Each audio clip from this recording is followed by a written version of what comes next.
capítulo de número 8. 1 Samuel, capítulo 8.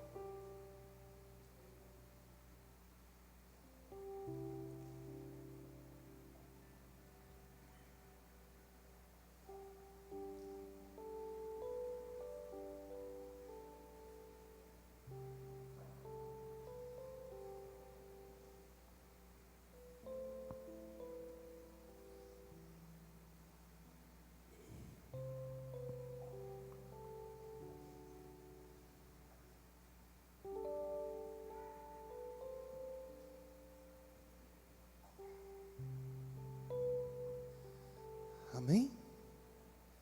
Posso ler?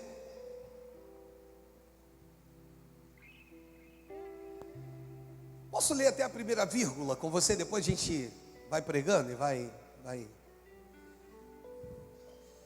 O texto diz assim: tendo Samuel envelhecido. O que o texto diz?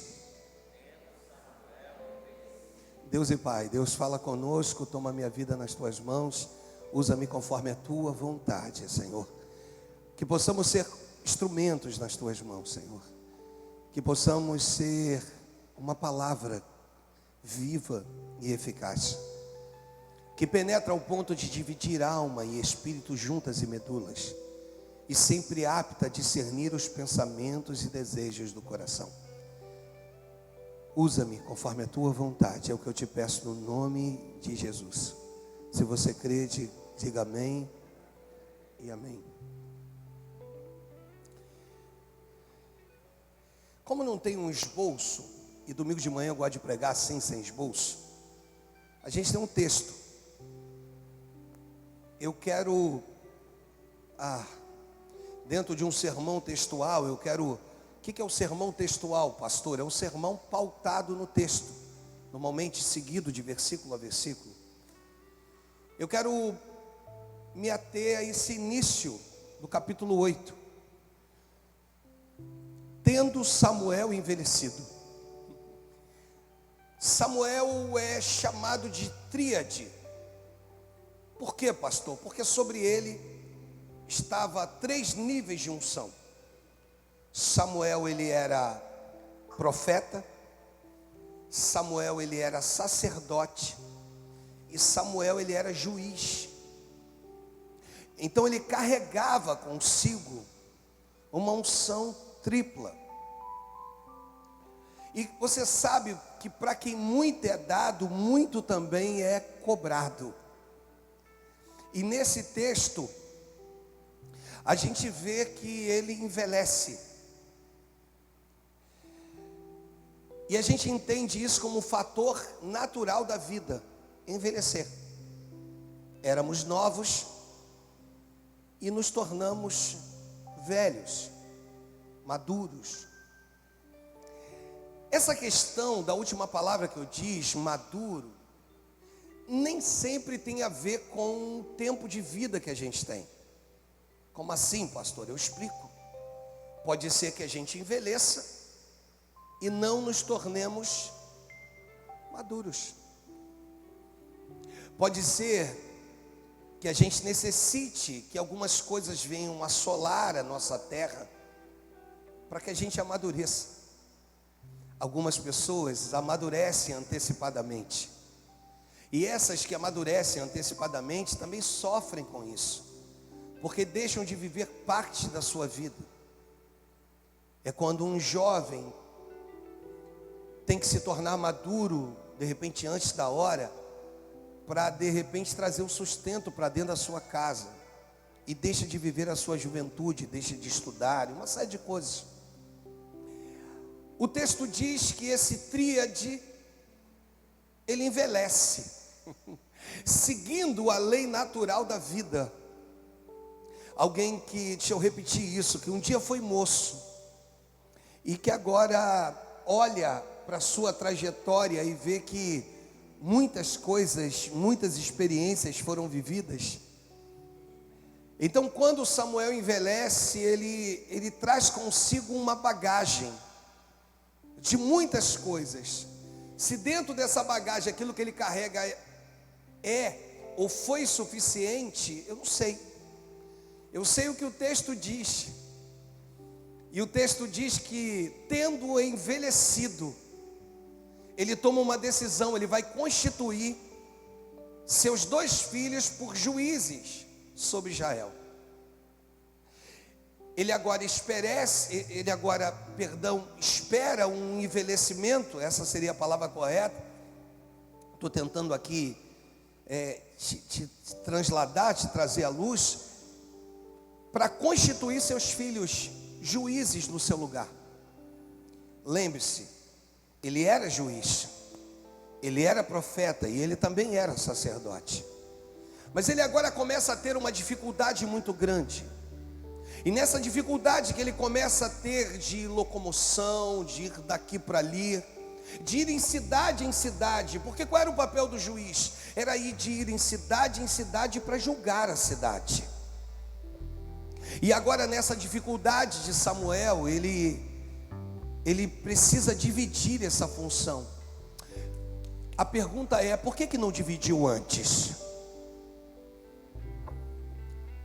Por que não olhou para os filhos e viu se eles realmente estavam preparados para assumir essa função? Por que agora, mediante a velhice tendo chego, ele decide tomar uma decisão? Por que ele não entendeu que não há sucesso sem sucessão? Por que ele não compreendeu isso antes? Por que os olhos de Samuel não foram olhos mais clínicos? Por que ele não decide tomar essa decisão, não prepara os seus filhos? Por que a velhice precisa chegar? E junto com ela agora a dificuldade, fazendo com que ele tenha que tomar decisão, botando os seus filhos em posições tão sérias, de fazer cumprir um chamado que veio de Deus para a vida dele, comprometendo o sacrifício de Ana, sua mãe. O que acontece? Por que a gente vai olhar para esse texto aqui e de repente vai ver no texto algumas dificuldades que a gente encara nos dias atuais? A partir do versículo de número 2, vai ser apresentado quem são esses 2 filhos: Joel, o primogênito, e Abias. E eles vão ser juízes em Berseba. E quando eu analiso o versículo 3, olha o que diz o 3: porém, seus filhos não andaram pelos caminhos dele, antes se inclinaram à avareza, e aceitaram subornos, e perverteram o direito. Se você olhar a história de Ófni e Finéias, filhos do seu antecessor Eli, o sacerdote, se você olhar a maneira que termina a vida de Eli, já velho, com a visão escurecida, tendo seus filhos no lugar dele como sacerdote, e vendo com que, através daquelas decisões, seus filhos também prevaricaram. E agora nós vamos ver o sucessor. O sucessor é Samuel, escolhido no ventre, que vai constituir uma família, que vai ter filhos, e que no período em que ele se acha talvez desgastado pelo tempo, ele vai constituir esses filhos também no lugar dele, não como sacerdote, mas como juízes, para julgar a causa do povo. E esses filhos, o texto é muito claro, ele diz que eles vão se inclinar à avareza, vão aceitar subornos, desculpa estar repetindo isso, e perverteram o direito. Você sabe que a história de Joel, no versículo 2, e a história de Abias, não vai ficar registrada além disso aqui? O que eu quero falar com vocês? O que o Espírito Santo quer trazer para as nossas vidas? Que não existe sucesso nenhum nesse mundo. Não existe nada que seja mais bonito do que uma família na presença de Deus. Não existe nada nesse mundo que supere. Não existe dinheiro, condição. Não existe nada de mais bonito, mais belo, que seja maior do que aqueles que te seguem, não porque são obrigados, mas porque aprenderam a amar da mesma forma que você ama. Aqueles que fazem parte da geração de Isaac. Quem é a geração de Isaac, pastor? Eu te explico. A Bíblia diz que Deus fala com Abraão, Deus não fala com Isaac. Abraão é o pai. A geração de Isaac é a geração que diz assim: o pai não precisa falar comigo, uma vez que ele já tenha falado com o meu pai. Pois se ele deu uma direção, o meu pai é suficiente para que eu a siga. É mostrar, irmãos, que não adianta estarmos aqui. Deixa eu falar naquilo que se refere à minha vida. Não me adianta estar aqui diante de vocês, num altar, diante de um púlpito, diante de uma Bíblia, de uma palavra tão verdadeira, se as inverdades venham assolar o cotidiano da minha vida familiar. O que eu quero te dizer? O que eu quero te dizer é que o mais proveitoso nessa vida não é estar diante de você ministrando uma palavra, mas é estar diante dos meus filhos sendo ministrado todos os dias, eu por eles, eles por mim. Você está entendendo? Diga amém. Pois o melhor resultado é esse.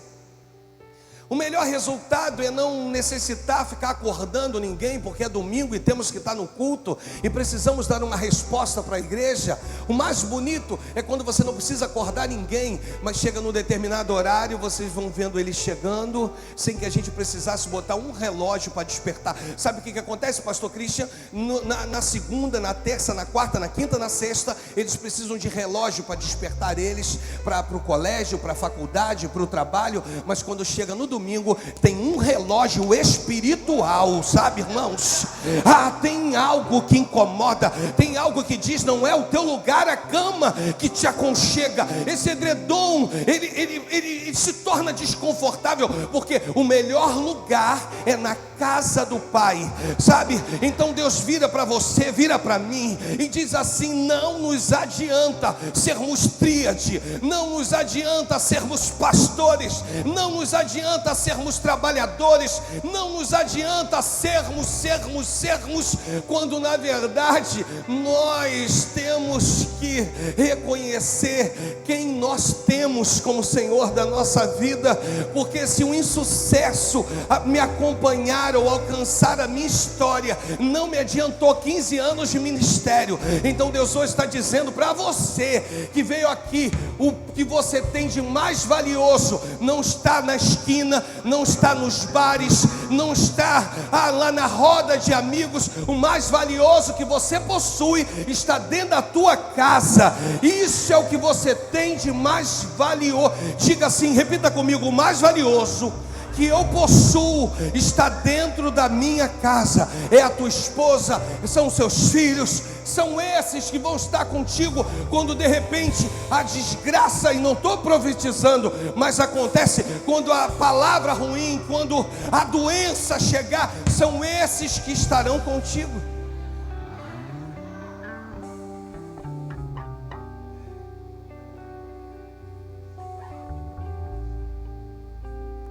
Você entende que Samuel é um exemplo? Posso repetir isso? Você entende que Samuel é um exemplo? Você entende que Samuel estava na casa de Eli, vendo Ofni e Finéias transgredindo, mas ele não transgrediu. Você lembra de Daniel? Você lembra de Sadraque, Mesaque e Abednego na fornalha? Você lembra deles? Você lembra que eles são lançados na fornalha? Por quê? Porque não transgrediram. E ali a gente está falando de 10 a 20 anos de cativeiro babilônico. Por quê, pastor? Porque eles mantiveram a confissão de fé. Quando você sustenta a sua confissão de fé, as coisas fluem, irmãos. Manter a sua confissão de fé é entender quem é Deus na sua vida. É compreender a importância dele na sua vida. Deixa eu repetir pela terceira vez, é entender que não há sucesso sem sucessão.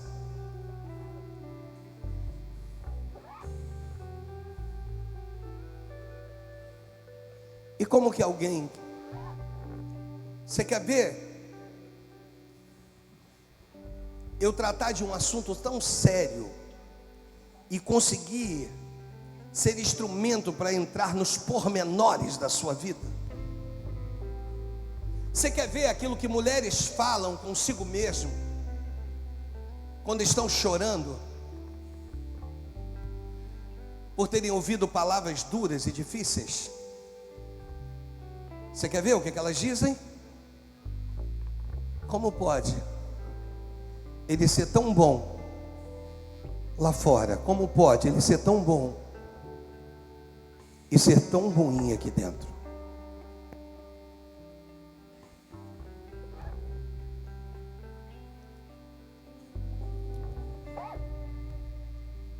Eu estou falando de alguém que não se corrompeu com Ofni e Finéias, podia, mas não se corrompeu. Eu estou falando de alguém que recebe uma unção tripla, juiz, sacerdote e profeta, que recebe uma função, porque quando o tabernáculo ele é queimado, agora ele é o tabernáculo ambulante, quarta função.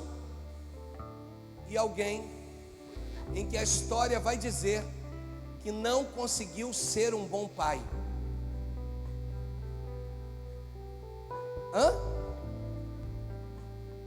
Não conseguiu ser um bom pai.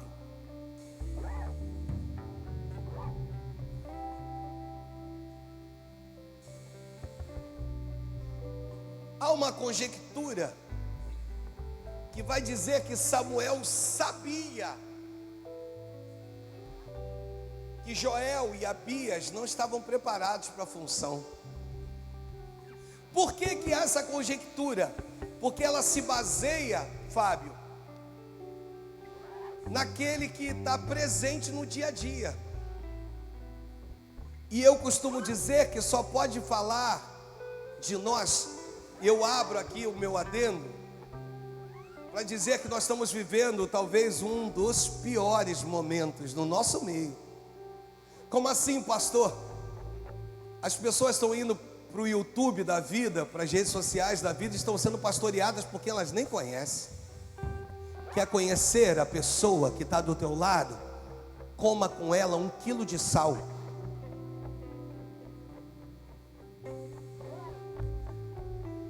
Jesus vai virar e vai dizer assim: olha, quanto ao teu inimigo, faz o seguinte: se ele lhe pedir para caminhar com ele 1 milha, caminhe 2. Se lhe pedir a capa, dê também a túnica. Sabe o que ele está falando?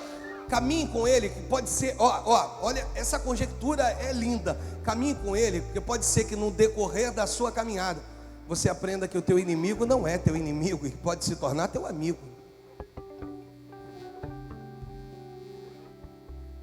Comer 1 quilo de sal, e toda dona de casa sabe disso, que se tem uma coisa escondida dentro de mercado, eu sei porque eu faço compra, irmãos, e amo. Se tem uma coisa escondida dentro de mercado é o sal, sim ou não? Para você identificar o sal, como é que eu faço? Está perto do carvão. Sim. Aonde está o carvão? Está o sal, está próximo.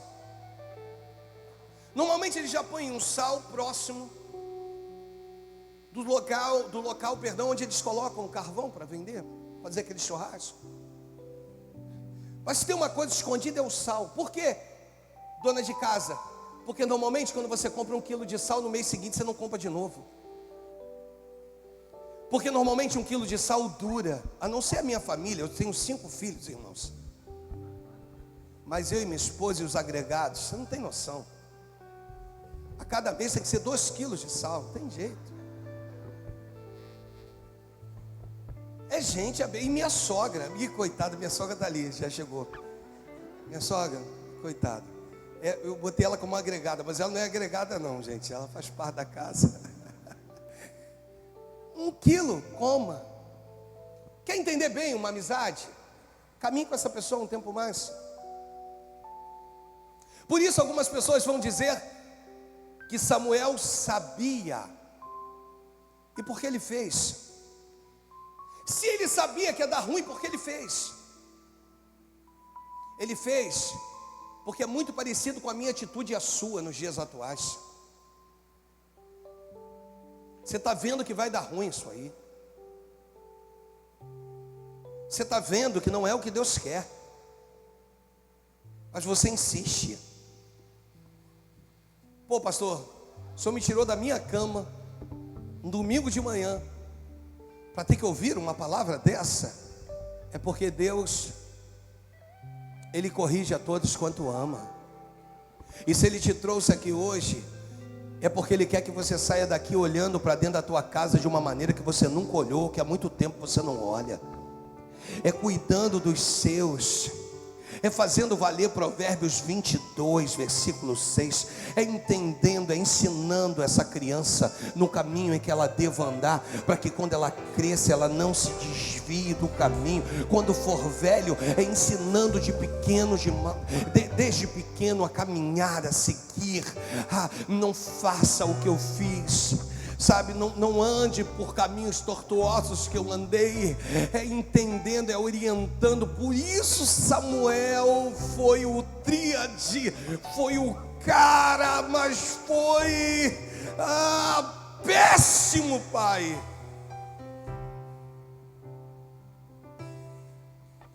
Não te adianta ser bem sucedido nessa vida se você é um péssimo pai, se você é um péssimo esposo, se você é uma péssima dentro da sua casa, vai dar ruim. E quando que dá? No final da tua história. E o pior é que a tua história é tão bonita que quando chega na vez dos teus filhos,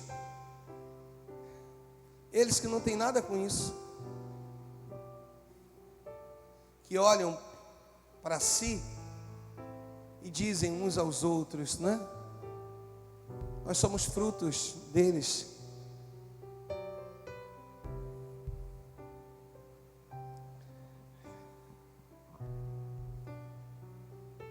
E o pior está no versículo 4 do capítulo 8 do primeiro livro de Samuel.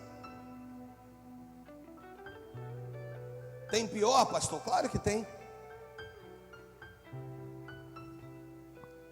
Quando os anciãos se congregaram e vieram a Samuel a Ramá, eles disseram: vê, já estás velho,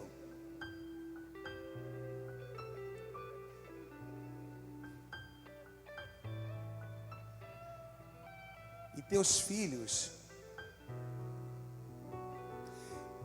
Sabe o que eles estão dizendo aqui? Ó, meu Senhor, não dá mais para reconstruir o que está destruído.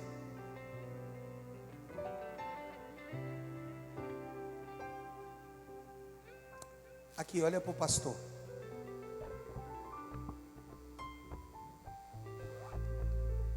Pode ser que até não dê para Samuel, mas dá para você.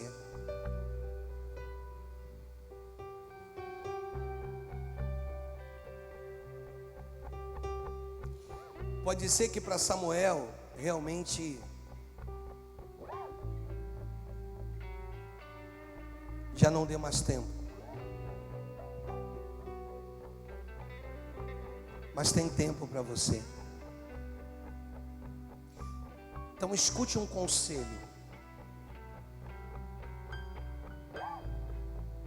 Mude agora. Mude hoje.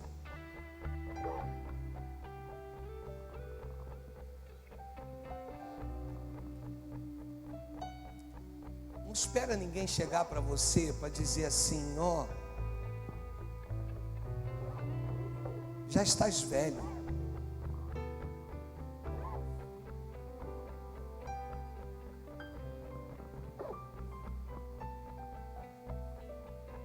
E os teus filhos já não andam pelos teus caminhos.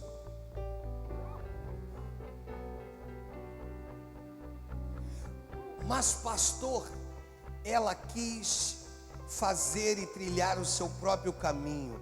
Ele quis fazer e trilhar o seu próprio caminho, mas você avisou? Você orientou? Sabe quais são os meus maiores atendimentos que eu faço em 15 anos de pastor? São de pessoas que chegam. Eu lembro de uma vez, deixa eu abrir aqui mais um adendo. Eu lembro de uma vez, na igreja antiga, uma jovem me procurou ao término do culto e disse assim: pastor, eu queria pedir algo ao senhor. Eu estou com muita dificuldade, meu esposo coloca muita dificuldade para que eu venha à igreja. E ele tem reclamado que os cultos têm terminado muito tarde, pastor. Não se preocupa não, que esse culto vai terminar daqui a pouquinho. E ela falou assim: os cultos têm terminado muito tarde. Eu queria muito poder estar na igreja, poder estar nos cultos, mas esse horário não está dando, pastor. Aí o Espírito Santo falou ao meu coração e disse assim: pergunta para ela qual foi a orientação que a mãe deu a ela antes de casar.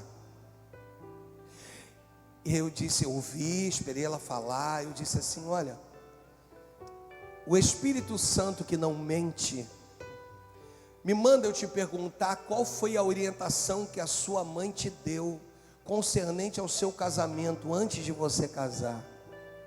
Quando eu acabei de falar, ela começa a chorar em prantos. E ela disse: minha mãe me orientou, pastor. Minha mãe disse: não case. Minha mãe disse: olha, eu estou... E minha mãe é mulher de Deus, pastor. E ela me orientou, mas eu fiz o que eu quis fazer.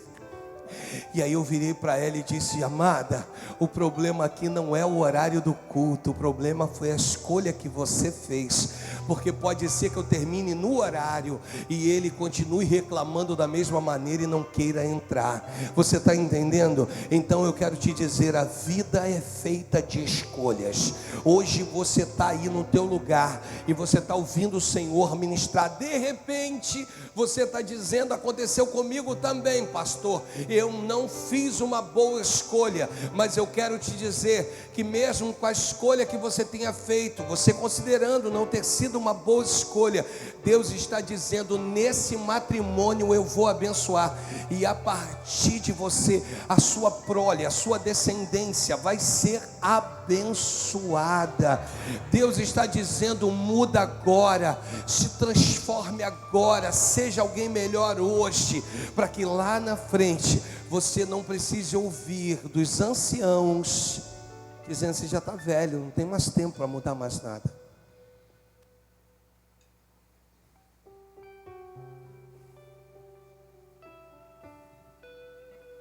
Agora eles vão pedir um rei. Eu paro por aqui nesse versículo. O que é um rei? O que significava um reinado? Uma regência. Alguém que esteja sobre nós. Quando na verdade quem precisa estar sobre nós sempre é o governo do eterno, é o governo do nosso Deus. Hoje Deus te chama.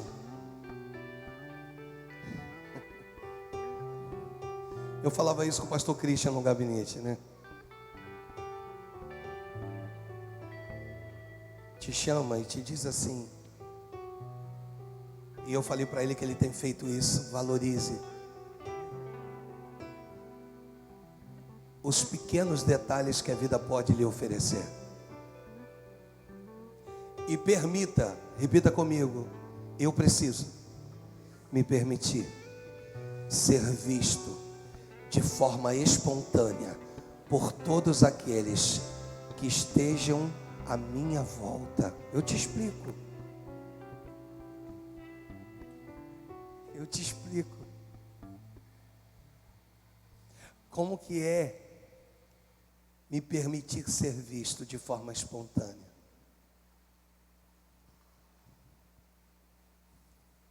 É quando os seus filhos observam que mesmo você é um homem, que é acostumado a ser servido o café todos os dias na tua mão, é quando você percebe que tua esposa está cansada e você vai fazer o café. Seus filhos estão olhando e estão dizendo assim: eu sempre vejo a mamãe servindo café para o papai. Hoje eu tenho visto uma inversão de valores. Papai tem prazer em servir café para a mamãe.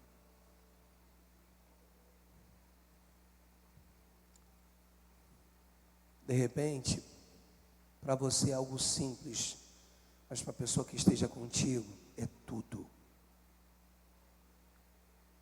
Tudo.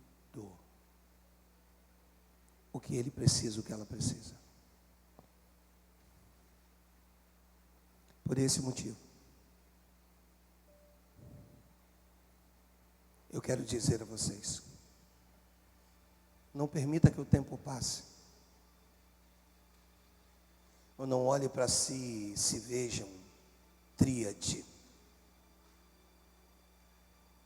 Quando na verdade o que mais importa na nossa vida é aquilo que está ao nosso redor. Tua família, não tem problema não, fica tranquilo. Aqui, não tem problema não, tá? Se ela não se machucou, é isso. Tua família é o que você tem de mais importante. Por ela, vale a pena mudar. Versículo de número 1 do capítulo 8.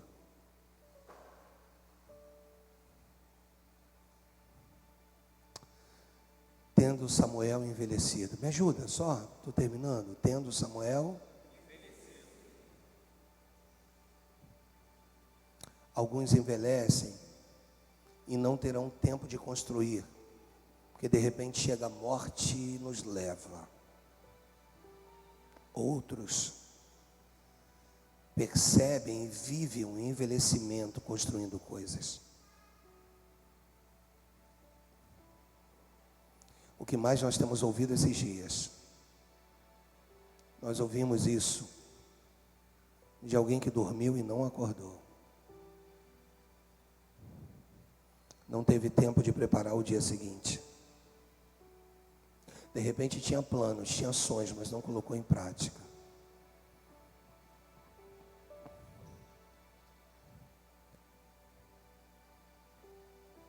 Envelhecer é entender que hoje eu sou de um jeito e amanhã eu posso ser uma pessoa completamente diferente.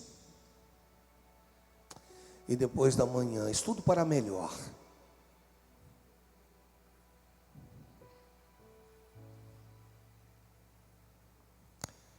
Jesus, quando vai ser confrontado, não sei nem por que estou falando isso, a respeito do divórcio, aí aqueles que vão confrontá-lo vão falar lá da lei.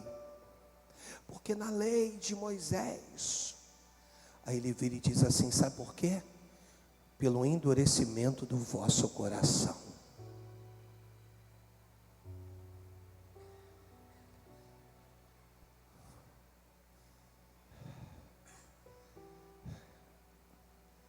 Pelo amor de Deus, viva hoje de forma tão intensa,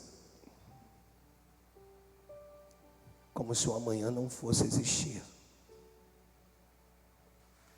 Ame hoje de forma tão intensa, como se o amanhã não fosse existir. Pais, abracem seus filhos. Filhos, abracem seus pais. Esposos, abracem suas esposas. Esposas, abracem seus esposos. Os meus filhos, a faixa etária deles, né? Um menino tem 25, a outra tem 22, a outra tem 20, a outra tem 15, a outra tem 8. Irmãos, às vezes nós temos um cantinho lá que é o nosso cantinho, meu e da minha esposa. Às vezes está eu e ela, estão na parte de baixo, estão nos quartos, sei lá onde eles estão, mas está eu e ela. Você está entendendo? Diga amém. Vivam intensamente. Deus te trouxe aqui para isso. Prazer nenhum nesse mundo pode ofuscar o que Deus te deu. Uma das leis do casamento é assim, eu volto a dizer, não sei porque eu estou ministrando isso. Uma das leis é quando você deixará o homem, seu pai, sua mãe, ele vai se unir à sua mulher, vai tornar com ela uma só carne. Como é que você faz para dividir agora aquilo que é um só? Você até já pensou em desistir? Você, mulher, que tem motivos para dizer, de repente você está me assistindo aí, você tem motivos para dizer, eu quero me separar, pastor, eu tenho motivos plausíveis. A Bíblia fala de traição, a Bíblia fala de coisas, dá margem para algumas coisas, eu tenho motivos, mas como que você vai separar aquilo que se tornou um só, sem haver danos, sem uma parte ficar com mais, a outra com menos? Não tem como. Deus hoje te trouxe aqui para dizer, valorize a sua família, valorize o seu casamento, valorize a tua história, valorize o teu dia de hoje. Hoje, você tem um dia de hoje para ser vivido. Viva o dia de hoje como se o amanhã não fosse acontecer. Ame hoje, porque pode ser que amanhã você não tenha tempo de amar. Então, se abracem hoje, porque pode ser que amanhã você não possa abraçar. Em nome de Jesus. Você está entendendo? Você pode dar uma salva de palmas ao Senhor.